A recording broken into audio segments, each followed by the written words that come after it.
Sexo Nómada con Maranta Rubiera.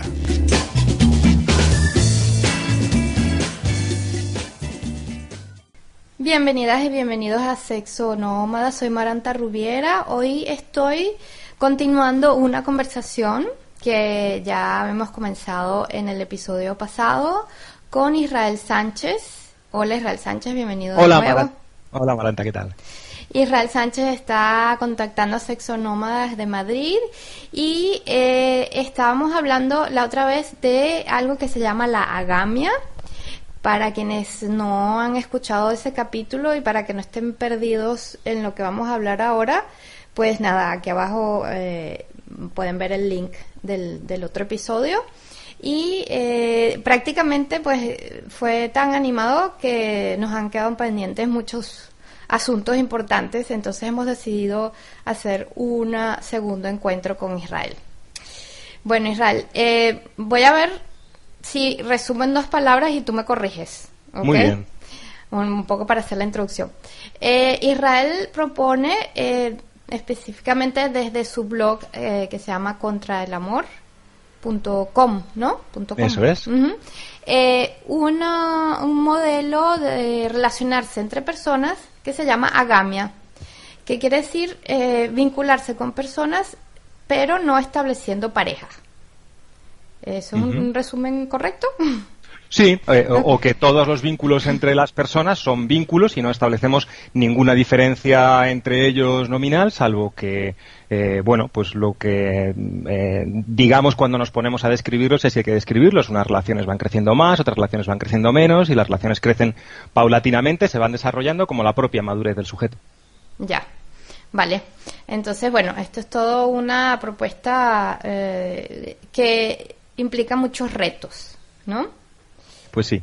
Y entre esos, porque bueno, aquí se podrá hablar de muchas cosas, pero por supuesto estamos en Sexo Nómada, entonces vamos a hablar de los retos que implica en el ámbito de la sexualidad, ¿no? Tener este tipo de propuestas, ¿no? Uh-huh. Entonces, digamos que podemos comenzar un poco resumiendo o agregando a lo que que la agamia critica a la sexualidad como la entendemos generalmente. Sí, la hipótesis con la que yo trabajo es que, si la pareja, si lo que llamamos gamos, ¿no? En la teoría de la agamia, si la pareja es una estructura creada no para que se encuentren 2 personas y tengan un paraíso de felicidad y empatía, sino que está creada, y esa es su fuente, su base histórica y cultural, para someter a una mujer a los dictámenes de un hombre, para convertir a una mujer en su propiedad, de modo que sirva de cuerpo reproductivo. Seguramente, la sexualidad tal y como la conocemos y tal y como la hemos heredado de esa estructura represente perfectamente ese sometimiento. Es decir, que mucho más que lo que entendemos por sexualidad, que sería actividad relacionada con los placeres que sirven de facilitación a la reproducción, ¿no? Todas esas cosas que producen placer, sobre todo táctil, etcétera, pues mucho más que eso tendría que ver con la representación del sometimiento, con el momento, con el sacramento a partir del cual una mujer ya pasa a ser poseída. Esa hipótesis de que nuestro sexo sobre todo es sometimiento, pues luego sirve, quizá no siendo algo demasiado sorprendente, sirve para explicar la gran mayoría de lo que normalmente para nosotros son los grandes misterios del sexo, los misterios que nunca tienen explicación, ¿no? El primero es, por supuesto, por qué el sexo nos parece algo tan extraordinariamente motivador, atractivo y que nos, podemos hacer cualquier cosa por él y que mueve a la mitad de la sociedad, cuando luego en realidad la propia experiencia sexual es algo pues muchísimo más pobre, sobre todo pobre, ¿no? Con poco desarrollo, etcétera. Sin embargo, y con poco interés, ¿no? Y bastante decepcionante en la mayoría de las ocasiones. Sin embargo, nos sigue moviendo, como si hubiera algo muy poderoso detrás. Y explica otros misterios, como por qué es tan diferente la sexualidad masculina de la sexualidad femenina. Bueno, pues lógicamente porque una es la de poseer y otra es la de ser poseída. Explica por qué esa frontera que tiene siempre la excitación con conceptos, con el ámbito de la muerte, de la violencia, etcétera, etcétera. Todo eso queda bastante explicado, ¿no? Ok, bueno, está bastante claro. Me hiciste venir a la mente todo lo que has dicho, una frase que leí hace poco. Creo que, sí, bueno, era en un libro de Osho, y que dice, la mitad de la humanidad hace el amor con cadáveres, ¿no? Ajá. Ahora te la voy a buscar, en el próximo episodio te la leo completamente, pero un poco hace referencia a eso, ¿no? A cómo la mujer se ha convertido en una especie de un poco también que tiene que ver con el discurso que haces, ¿no? Un cadáver, o sea, una persona que está ahí recibiendo algo sin interactuar prácticamente, ¿no?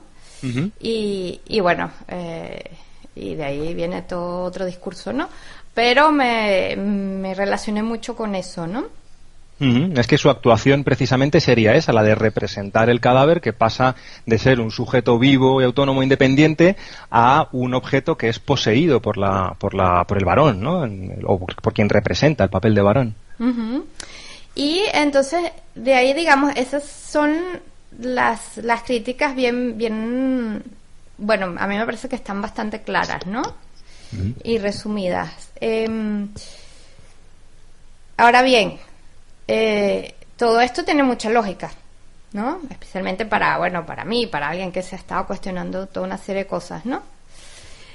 Lo que vamos a preguntar ya en el próximo bloque es, ok, muy bien, es así, vamos a cambiarlo, ¿qué hacemos, no? Eso sería claro, como que el próximo paso, ¿no? Una cosa que queda pendiente de todo esto, que bueno, no sé si lo puedes responder en 30 segundos, quizás no, pero es una pregunta que te voy a dejar allí, ¿no? Seguro, porque soy muy breve respondiendo siempre. Son el tema de las fantasías sexuales. Ajá, vale. ¿Okay? Bueno, me lo reservo. Te lo reservo, exacto, sí, ya me imaginaba que esto iba a ser para largo. Entonces, bueno, nada, ya volvemos entonces al próximo bloque, un poco ya con esto más claro de cuáles son las críticas que le hace la agamia a la sexualidad como la entendemos generalmente, ¿vale?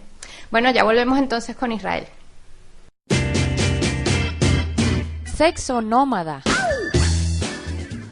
Bueno, aquí estamos de regreso en Sexo Nómada. Estamos conversando con Israel Sánchez, que nos trae un nuevo modelo, nos propone un nuevo modelo de relacionarse que se llama agamia. Bueno, Israel, entonces, ¿por dónde nos metemos antes? Vamos a salir primero de lo que es la parte crítica, ¿no? Que sería lo de las fantasías sexuales. Muy bien. ¿Okay? Pues quieres que te conteste, ¿no? A esto que me planteabas en el bloque anterior. O sea, la pregunta específica es, ¿no? Hay toda una corriente también hoy en día que habla de que hay que diferenciar lo que es una fantasía sexual de lo que es lo que de verdad queremos que nos suceda o que hagamos, ¿no? Y está todo este imaginario y en muchos ámbitos se está trabajando eso de las fantasías sexuales. La clásica que se pone de ejemplo es de la mujer que tiene la fantasía de ser violada, ¿no? Uh-huh, sí. Y bueno, ahí entonces creo que ya con esto tienes para morder bastante, ¿no? Claro.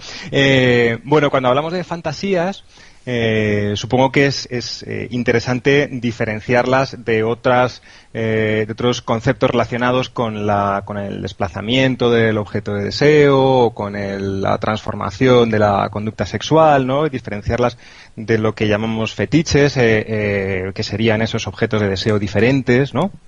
Diferentes a los normativos. La fantasía tendría que ver con una conducta, con una actuación, ¿no? Voy a proponer esa clasificación, ¿no? Entonces una fantasía pues sería una especie de eso, de escenificación. La escenificación serviría para que la posesión se llevara a efecto de una manera persuasiva, de una manera que fuera convincente, ¿no? Nuestra escenificación normativa es el coito sin más y tradicionalmente pues con las posturas tradicionales, etcétera, etcétera, ¿no? De lo que se trata con una fantasía es de que esa posesión se lleve a efecto de una manera mucho más convincente. Se supone que tiene que llevarse a efecto de una manera mucho más excitante, pero dado que el sexo fundamentalmente es sometimiento, pues entonces lo que tiene que ocurrir no es que se produzcan grandes estimulaciones sensitivas, sino grandes sensaciones de posesión. Por eso, precisamente, las fantasías tienen mucha tendencia, al final, a legitimar violencia, ¿no? A ser situaciones, pues, que están siempre rayando con la incomodidad, etcétera, etcétera. Cuando hablamos de fantasías, normalmente nos sirven para legitimar el conjunto de las fantasías, aquellas que son más suaves, aquellas que parece que simplemente, pues, son, pues eso, tener relaciones sexuales con el sonido de una cascada o algo por el estilo, ¿no? Cosas que no implican violencia, pero en realidad el grueso del contenido que se busca justificar son las que conducen directamente a la violación o directamente al asesinato, porque esa es la posesión literal y más poderosa que podemos imaginar, ¿no? Ahora, hay algo que no estoy entendiendo. Que para ti, ¿qué es una fantasía sexual? Para mí, según lo estoy planteando ahora, porque me has hecho la pregunta y digo, bueno, pues a ver cómo lo estructuramos, ¿no? Y entonces lo estoy relacionando con la conducta que se lleva a cabo. Pues la fantasía sería imaginar esa conducta o realizarla, ¿no? Pero sería una conducta, y la he separado por aclararnos y por diferenciar de los fetiches, que serían los objetos que nos resultan excitantes. Ya, porque fíjate, esto para mí es importante tenerlo claro, al menos para entender lo que tú estás diciendo, ¿no? Yo siempre, participando en talleres y esto, ¿no? Hay una actividad que se llama Cuéntame tu fantasía sexual, y entonces ahí siempre se discute, ¿no? ¿Qué es una fantasía sexual? ¿No? ¿Qué significa una fantasía sexual? Y yo por lo menos siempre digo, yo tengo fantasías sexuales y tengo planes. Son dos cosas muy diferentes para mí. Yo puedo tener, por poner un ejemplo, mis fantasías sexuales, siempre bromeo con esto con un amigo, ¿no? Uh-huh. Porque me parece que la mayoría de la gente no tiene muy clara esa diferencia, ¿no? Para mí, no sé, ir a un parque con el sonido de una cascada y coger a un chico, desnudarlo y afeitarlo y después pasarle la lengua, ¿no? Por ejemplo. Eso para mí es un plan. No es una fantasía, en el sentido que si yo me pongo a organizarlo, probablemente lo puedo experimentar. Claro. Para mí la fantasía es que, bueno, tengo coito con un dragón, ¿no? No sé si me explico, sí. ¿no? Sí, perfectamente, sí. Entonces yo siempre le digo a mis amigos, cuando estamos hablando de esas cosas, mis amigas y mis amigos, yo digo, bueno, un momento, ¿estamos hablando de planes o de fantasías? ¿Ok? Uh-huh. Porque para mí son muy diferentes, ¿no? Después que no se me llegue a dar lo del chico en el parque con la cascada, bueno, eso es otra cosa logística y operativa. Pero eso es un plan, eso pudiera ser un plan para mí, ¿no? Claro. Entonces, con esto que te acabo de decir, el discurso que has hecho entra en lo de la fantasía o lo del plan, para entender yo. Sí, yo haría esa división, que la veo muy clara y la veo muy lógica, la haría como una subdivisión de esta primera, ¿no? Es decir, en todas las fantasías, en el conjunto de las fantasías, distinguiría lo que estamos llamando fantasías, que son proyectos no realizables, que solo quedan como imaginación excitante, y los planes reales que se van a realizar. Y la barrera estaría, pues, en la barrera de lo posible. Es decir, una fantasía que no se puede realizar, pues se queda eso como fantasía, lo que tú estás llamando fantasías. Sin embargo, cabe la posibilidad de que esa barrera se desplace. Y, por ejemplo, se puede desplazar mediante un desplazamiento de la ley. Algo que durante un tiempo está prohibido, pues cambia la costumbre social y pasa a no estar prohibido. Y lo que entendíamos que era una fantasía pasa a ser un plan. Bien, lo que eso nos revela es que las fantasías y los planes en realidad están muy próximos y que no hay una verdadera oposición a las fantasías por el hecho de ser fantasías. Es mucho más sencillo entender cómo funcionan planes y fantasías si en vez de imaginar que las fantasías son aquello que no queremos hacer aunque nos excita, imaginamos, resulta mucho más económico y mucho más obvio, imaginamos que es algo que sí queremos hacer, pero que no podemos hacerlo y ya está, y entonces nos conformamos con la imaginación. Y con el ejemplo que has puesto tú, claro, me pone en una dificultad, porque puedes decir, pero es que tener sexo con un dragón realmente no es algo que quiero hacer. Efectivamente, no puedes querer hacerlo porque eso implicaría tu muerte, etcétera, etcétera, y seguramente ni siquiera habría momento alguno de satisfacción en la realidad. Claro. Pero la razón para eso es que esa fantasía no está llevada a un desarrollo realista.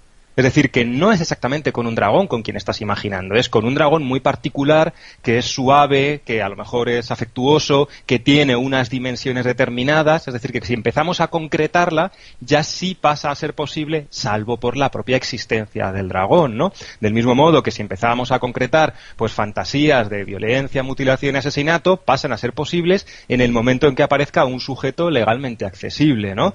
Y cuando pasan a ser posibles y están implantadas en la fantasía social, la fantasía colectiva, pues ya no hay, una vez que son legales o que son posibles, ya no hay nada que nos esté separando de realizarlo, empiezan a realizarse inmediatamente, ¿no? Entonces prácticamente la crítica sería eso, ¿no? De no poder tener claro esa barrera entre fantasía y plan.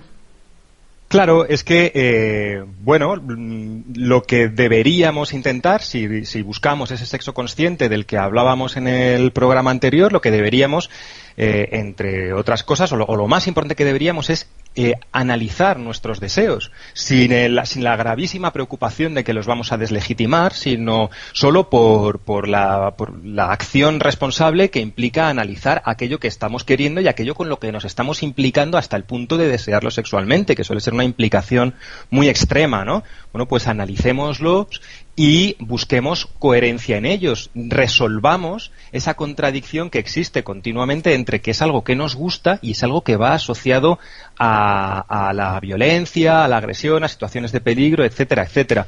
Por eso decía en la introducción que claro, esto se resuelve bastante bien, queda bastante respondido este enorme misterio que nos ha acompañado siempre si decimos, bueno, es que no es sexo lo que hemos estado buscando, es que hemos estado buscando sometimiento y eso es lo que nos excita.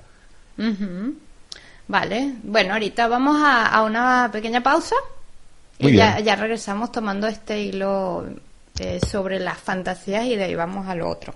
¿Te parece? Claro. Ya volvemos. Sexo nómada. Estamos de regreso en Sexo Nómada conversando hoy con Israel Sánchez y tratando de entender cómo plantearnos una sexualidad diferente a partir del modelo de la agamia, ¿ok? Bueno, entonces empezamos con lo de las fantasías, ¿ok? Que, claro, ya la fantasía sexual ya sería otro programa, ¿no? Obviamente, de lo que estamos hablando.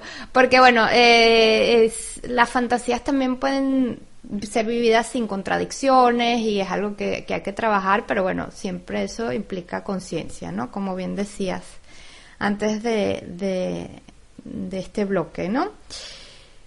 Entonces, según la gama, entonces, todo lo que es fantasía sexual tiene que ver con este plan de dominación y de violencia. No necesariamente, en absoluto. En realidad, debido a que el sexo, pues debido a que hay una sexualidad implantada en nuestro cuerpo y una necesidad de resolver sexualidades precarias y de encontrar diversidades, pues la sexualidad en realidad es absolutamente diversa y nos encontramos pues incluso mecanismos por los que podemos resolver sus contradicciones violentas y de sometimiento, y a los que estamos en realidad acostumbrados. Lo que pasa es que están desprestigiados, ¿no? Pero todo eso existe lo bueno, lo malo y lo regular. Lo que pasa es que la línea dominante en nuestra cultura sexual, lo que manda en nuestra cultura sexual, lo que más se convierte en aquello que aparece mostrado, nuestra educación sexual, tiene que ver sobre todo con el sometimiento, y con el sometimiento tiene que ver nuestro deseo.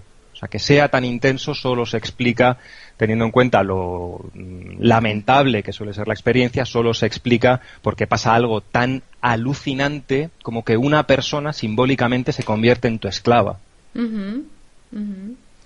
Eso, sí, bueno, eso genera, por supuesto, mucho deseo, mucha excitación, ¿no? O sea, lo sé yo porque, bueno, yo me muevo dentro y fuera de ciertos ambientes y escucho muchas personas a través de los talleres, el trabajo que hago. Incluso muchas personas me confiesan lo que tú también comentabas antes, ¿no? Me dicen, oh, yo he llevado toda la vida, ¿no? Por ejemplo, hace poco un hombre asiático me confesó que llevaba toda la vida pues fantaseando con una orgía, ¿no? Uh-huh. Y la fantasía de la orgía, entonces te imaginarás, porque claro, en esas sociedades ya es todavía más difícil tener acceso a ese tipo de cosas, ¿no? Claro. Y entonces dijo, bueno, y cuando por fin logré organizarlo y hacerlo, pues me quedé como que, bueno, y entonces eso es todo, ¿no? Y así nos pasa un poco con muchas cosas, ¿no? En lo que se refiere a la sexualidad. Y eso me conecta, entonces, mira, aquí tengo, te leo la nota que te estaba diciendo antes, ¿no? Millones de personas hacen el amor con cadáveres. He oído decir que el cuerpo de Cleopatra, la mujer más bella, no fue enterrado hasta el tercer día después de morir, siguiendo el antiguo ritual egipcio. Durante esos 3 días fue violada. Era un cuerpo sin vida. La primera vez que lo leí me sorprendió. ¿Qué clase de hombre querría violarla? Pero luego pensé que quizás no fuera tan extraño. Todos los hombres han reducido a las mujeres a cadáveres, al menos cuando hacen el amor. ¿Okay? Eso se conecta un poco con lo que tú comentabas al inicio, ¿no? Sí, sin duda. Y entonces, ¿cuál es la propuesta de la agamia para bueno, vamos a cambiar eso, ¿no? ¿Cómo si yo decido ser agámica? Bueno, no sé si se dice así. Agámica. No, agama igual. Agama, exacto, sí. Agama. Y cómo es mi sexualidad, o cómo empiezo a aproximarme a la sexualidad con eso en mente. Bueno, hay varias cosas. La primera propuesta fue la de significar. Era una propuesta pues muy pues que tenía mucho que ver con pensar, con reflexionar, con analizar, con ser consciente, como decía, ¿no? En las relaciones, sobre todo durante las relaciones y también, claro, a posteriori, entender qué estaba pasando, pensar en el sexo, que normalmente se nos pide que cuando estamos teniendo relaciones sexuales, pues que nos entreguemos a la propia relación sexual sin pensar. Yo propongo justo lo contrario, ¿no? Propongo que disfrutemos de entender, de descubrir, de ver aquello no solo como algo donde estamos, sino algo de lo que nos podemos salir y observar y ver qué está pasando, porque es muy interesante. Y entonces en la designificación se hablaban de varias cosas que habría que designificar, varios contenidos que están en el sexo, como ya si va, estuvieran en... Perdón, te interrumpo un momento. ¿Cómo claro. lo dice? Designificar. Designificar, quitar significado. Ah, ok, designificar. Ok. Sí, ya, entonces... Ya. El sexo sería como nuestra sexualidad, sería como una cebolla a la que habría que irle quitando capas, ¿no? Las capas más masculinas, más propiamente, más propias del rol masculino, que son la reproductiva y sobre todo la posesiva, ¿no? Darnos cuenta cómo estamos poseyendo o cómo estamos fantaseando con la idea de llegar a la reproducción, y es eso lo que nos excita. En el rol femenino estarían los mecanismos que sirven para protegerse de esta posesión, ¿no? Como el afecto íntimo, protector, o incluso la fusión espiritual, etcétera, etcétera. Todos son significados que están añadidos sobre la experiencia de placer, eso, facilitador del coito, pero que hacen que no sepamos en qué consisten y ni siquiera si nos interesan los placeres facilitadores del coito. Pero todo esto no es la propuesta estrella de la agamia. Si quieres, esa te la cuento ahora. Ajá, vale. Bueno, cuéntamela. Bueno, la propuesta estrella, sí, la que suena más espectacular y más ambiciosa es eso que llamo el sexo sin objeto. El sexo sin objeto hace referencia a que nuestro sexo está naturalizado como un sexo mediato, o sea, un sexo que necesita una intermediación para poder realizarse. Yo no soy el depositario de mi libido, sino que mi libido está puesta en alguien que me gusta. Deseo a José Luis. Y José Luis se convierte en mi movimiento libidinal. Cuando José Luis aparece, yo me excito, si además está accesible me excito más, etcétera, etcétera. Y eso es independiente de si está teniendo alguna eficacia, alguna habilidad o alguna pues alguna resolución interesante con mi cuerpo, con mi tacto, con lo que llamamos normalmente sexo, placeres facilitadores, ¿no? De lo que se trataría es de reapropiarnos de nuestra libido, es decir, que no estuviera depositada en objetos de deseo, sino que fuéramos nosotras y nosotros quienes jugamos con la excitación sin pasar por esos poseedores. Pongo un ejemplo. Cuando hablamos de masturbación en nuestra cultura, tenemos dos imágenes absolutamente separadas. Por un lado, cómo funciona la masturbación masculina y por otro, cómo funciona la masturbación femenina. La masturbación masculina, la imagen típica de películas o de nuestro imaginario, pues es chico con rollo de papel higiénico y película porno. Esa es la masturbación masculina. Y además conciencia de fracaso, porque no está accediendo a la verdadera película, porque no está teniendo una relación. En la película porno funciona como objeto de deseo, y ahí aparecen los objetos representados, grabados, ¿no? Entonces hay una identificación. Se puede excitar porque está imaginando que posee a su objeto de deseo. Vale, esa es la masculina. Cuando pensamos en la femenina es completamente diferente. La más característica es chica sola, sin peli porno y, en todo caso, a lo mejor acompañada pues de una herramienta que le sirve para provocarse unas determinadas sensaciones. Esa herramienta no es un objeto sexual. Esa herramienta no es objeto de deseo. Es solo algo que le sirve del mismo modo que le podría servir su mano y su mano no es objeto de deseo. Aunque estamos todavía dentro del paradigma heterosexual muy claro, porque claro, ella está requiriendo la mirada masculina, etcétera, pero nos puede servir como inspiración para entender qué es el sexo sin objeto. Ella simplemente se está provocando placer y no está necesitando de la intermediación de un objeto donde está depositada su libido. Bueno, pues en eso consistiría, llevado al extremo, cuando una vez que tenemos capacidad para sentir inmediatamente nuestro cuerpo, pueden aparecer pues las compañías, las propuestas, las ideas, pero en esos lugares no está colocado, no se convierte nuestra libido en prisionera, ¿no? Lo tenemos completamente emancipado. Vale, bueno, vamos a una pausa y ya retomamos esta propuesta estrella. Vale, ya volvemos. Sexo nómada. Estamos de regreso en Sexo Nómada, conversando otra vez con Israel Sánchez de el modelo Agamia. Quien no ha podido escuchar el programa anterior puede hacerlo siguiendo el link que está aquí abajo para que entienda un poco lo que es la parte más de explicación, ¿no?, de este modelo. Entonces la agamia, en lo que respecta a la sexualidad, propone principalmente en reapropiarse de la propia libido. Eso es. Digamos que esa sería la propuesta, ¿no? Uh-huh.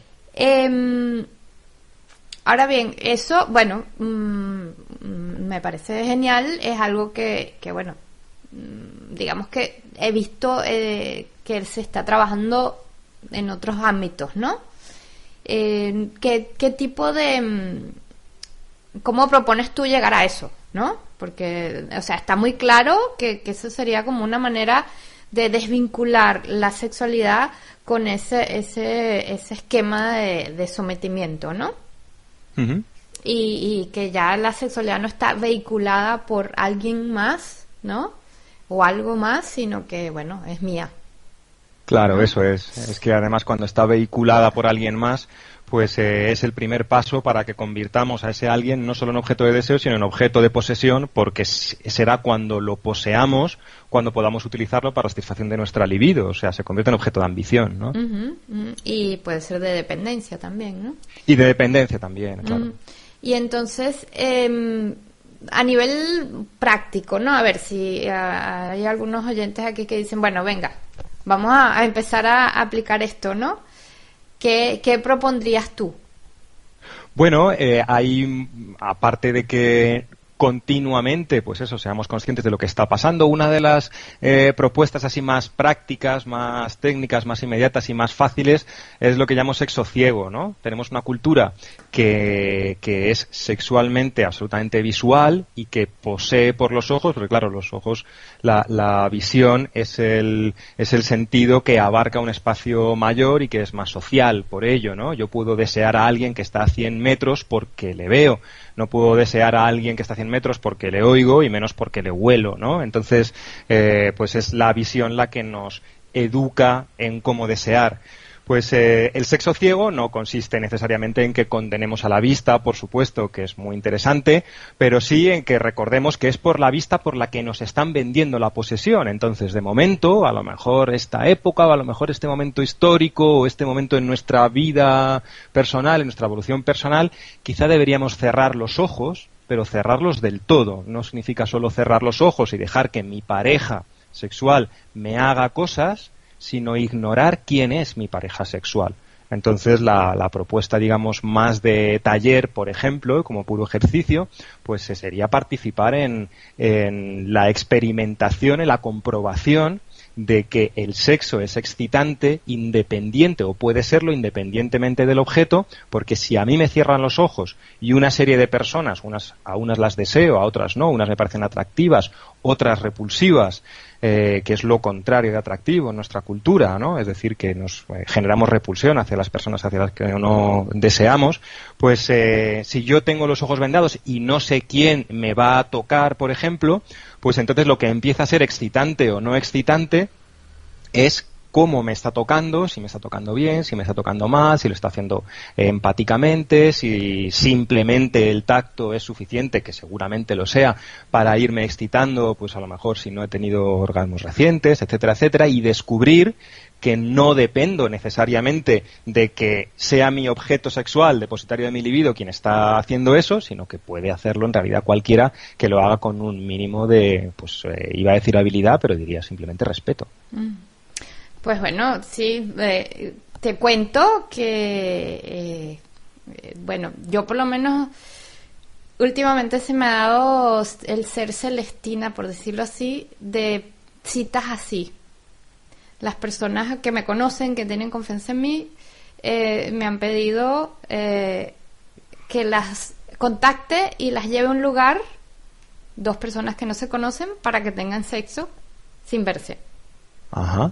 O sea, encuentros en dos nada más, ¿no? Y bueno, ha sido muy interesante. Eso también es una propuesta, ¿no? Que claro, puedes proponer, ¿no?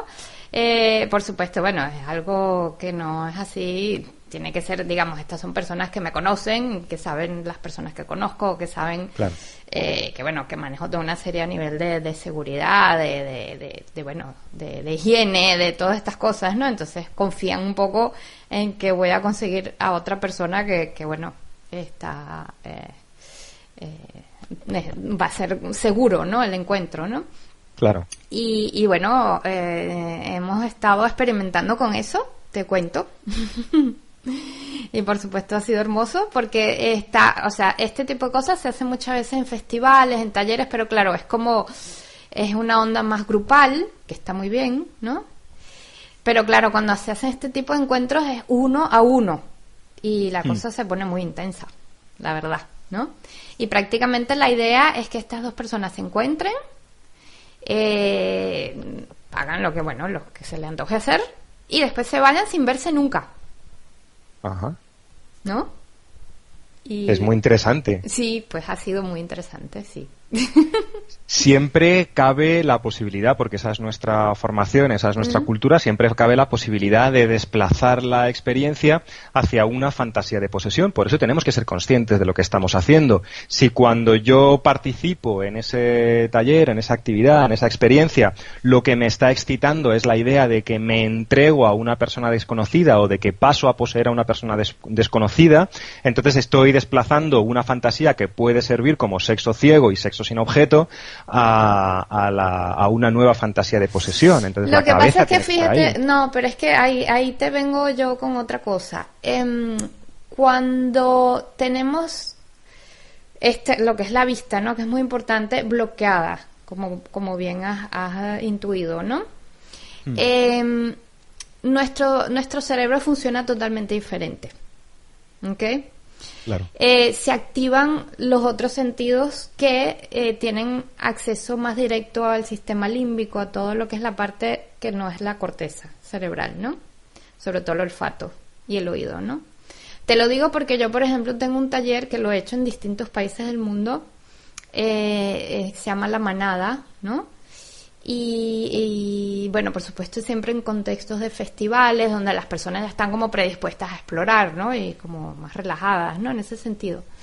Pero a través de una serie de ejercicios de respiración que activan lo que te estoy diciendo y desactivan la parte de la corteza cerebral, las personas empiezan a actuar de manera totalmente diferente y a relacionarse a nivel íntimo con personas que después me lo confiesan, me dicen que cuando termina el taller, incluso sin estar vendados ni nada, pero los ojos prácticamente la visión pierde importancia, ¿no? Y me han dicho al final del taller, oye, resulta que me di cuenta al final que estaba interactuando, que había interactuado y me había sentido muy bien con, por ejemplo, una chica me dijo, con la novia de mi expareja, ¿no? Ajá. Que yo la odio, porque es la novia de mi expareja y no puede ser, y cuando terminó el taller y como que, no que abrí los ojos porque lo tenían abiertos, sino que me di cuenta que ella era, ¿no? Me he quedado, o sea, en blanco porque he dicho, la he pasado súper bien, ¿no? Entonces, por eso te digo que no es solo... O sea, cuando empiezas a trastocar la parte física y mecánica de cómo funciona el cerebro, te aseguro que tienes acceso a cosas muy diferentes, por suerte. Claro. ¿No? Entonces, bueno, eso es una sugerencia, ¿no? Que te dejo por ahí, ¿no? Claro, no, es muy lógico. Sí, efectivamente, sí. Una vez que, pensamos que simplemente quitamos la vista, pero no conocemos qué significa la vista y entonces nos encontramos de pronto pues completamente indefensos, ¿no? Y no sabemos qué nos va a pasar y esos placeres pues afloran inesperadamente, claro que sí. Y las percepciones, todo el cerebro empieza a hacer conexiones diferentes y bueno, es todo muy interesante, ¿no? Así que bueno, pues me encanta esa propuesta de Agamia del sexo ciego. Y bueno, encantada de entender que bueno, que es algo que nos puede llevar a esos nuevos modelos, ¿no? Sí. Con lo que tú estás planteando y bueno, y yo confirmo, no a nivel relacional porque bueno, nunca lo he pensado a nivel de relaciones, ¿no? Mi experiencia ha sido más a nivel, o sea, de la experiencia a nivel física, sensual, sensorial, sexual, ¿no? Pero bueno, yo creo que sí hay una conexión en todo esto. Y bueno, nada, ya nos hemos requete pasado otra vez. Pero bueno, ha sido un placer, Israel, de nuevo tenerte aquí en Sexo Nómada. Lo mismo digo, un gusto, Maranta, muchas gracias. Muchas cosas interesantes y bueno, nada, entiendo que esto es algo en evolución, la agamia. Claro que sí. Y espero en un tiempo volver a conversar contigo a ver qué cosas nuevas tienes que contarnos. Genial, pues quedamos para entonces. Vale, y entonces Israel Sánchez puede ser contactado a través del blog directamente, ¿no? Si quieres Eso repetirlo. Sí, contraelamor.com. Contraelamor.com, súper Y en fácil. las comunidades de Facebook, Agamia y Contra el Amor. Perfecto. Bueno, cortamos aquí y un placer de nuevo, Israel. Hasta la próxima y un saludo a todos los oyentes.